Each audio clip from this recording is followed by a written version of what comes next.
Hello. Good morning. This is the Outdoor Artist. And I'm pleased that you're here with me today for the installation of a couple of girts on the end of the shed. Now, what is a girt, you might ask? Well, a girt is this board that basically holds the boards for the board and batten off the side of the shed and allows you a place to nail. And you can see there is none here and there is none at the top. So today's operation will be to install those, and I'll be using the Ryobi nail gun. Now, there used to be a president of the United States back in the early 1900s named Teddy Roosevelt, and he had a foreign policy motto which was, I believe, speak softly and carry a big stick. Well, today's title of this video is Speak Softly and Carry a Big Framing Nailer, okay? Because as you'll see, this bad boy does a quick job on this kind of a situation. Now, one of the things you see I brought up with me is a set of, well, I've got my safety glasses here. I'm going to put those on. And then I brought a set of earmuffs also. And I'd highly recommend, if you're doing an operation like this, that you use earmuffs, because this thing is loud. It's like almost like a gun going off.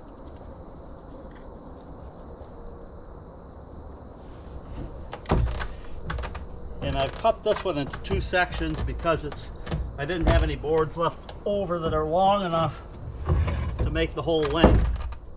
So I've done it in two sections, and I put in a chalk line along the edge here of top so that I can keep them lined up. Probably doesn't make all that much difference, but I like to keep things tidy. So let's start out here with this first one, and then we'll put on the second one. It's a little awkward working with one person, but see if we can make it work.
Okay, that's all there is to that. And that girt is in place and ready to accept boards. The next one that I put in will be up along the edge here so that the boards can be nailed at the top. I may also mention while I'm here that this platform that I'm standing on is just a temporary scaffolding that I put together in about 3 hours or so the other day, because I don't particularly like working off ladders, especially for things like, you know, detailed operations. And if I'm up on it a long time, I did get all of the flashing screwed down. You can see the top of the roof as long as we're here. That looks kind of cool. And I'm going to continue with this upper flash or upper girt as I mentioned. I'll then go to the other end of the building and finish those up, and that'll probably be a wrap for today's operations. I'll bring you back for that other side once I finish that up. I'm going to take just a little break in the operation to show you one thing. There's a tool that I use called a speed square. It's a common carpenter's tool, and you can see it's got an edge on it so that when you put it on a board it catches, and you have a nice easy way to mark perpendicular lines. In this case I already have a perpendicular line marked on this 2x4 for cutting the girt that goes up near the ridge line.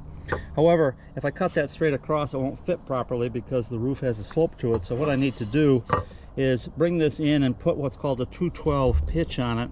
The slope of the roof is 212, which means it has 2 feet of rise for every 12 feet of run, and that information is built into this handy tool. There's a word that says pivot right in the corner there, and if you pivot that this way until the number 2 lines up with the edge of your board, the resulting angle that I'm going to mark there is going to be a 212 pitch. So when I cut it on that angle, the board will fit properly on that ridge line. Just thought I'd take a little pause and show you that in case you aren't familiar with the process or the tool. Well, it's getting near lunchtime, so it's about time for me to take a break.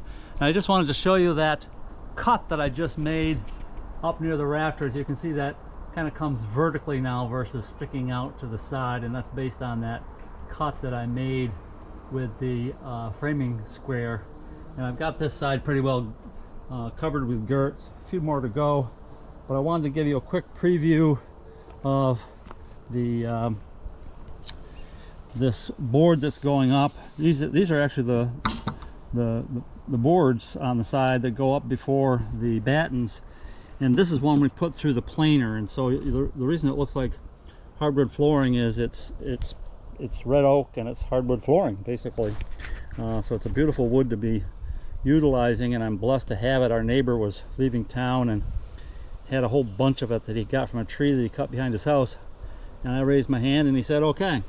So here we go. And then I also just wanted to point out, if you were wondering about ventilation, I am going to have ventilation. I'm going to put 2 of these 10-inch ventilation screens or openings, if you will, one in each end of the shed to provide ventilation, since it's important to have it ventilated both for heat and humidity and those kind of things. You want to keep the air flow moving, and I'm hoping these 2 10-inches will do it. I haven't and don't plan to put soffit vents in, and I'm hoping these will provide enough. It's here in the shed is here in the woods, and so I don't expect heat to be a particular problem, but I'll hopefully rely on those 2 10-inchers to get the job done.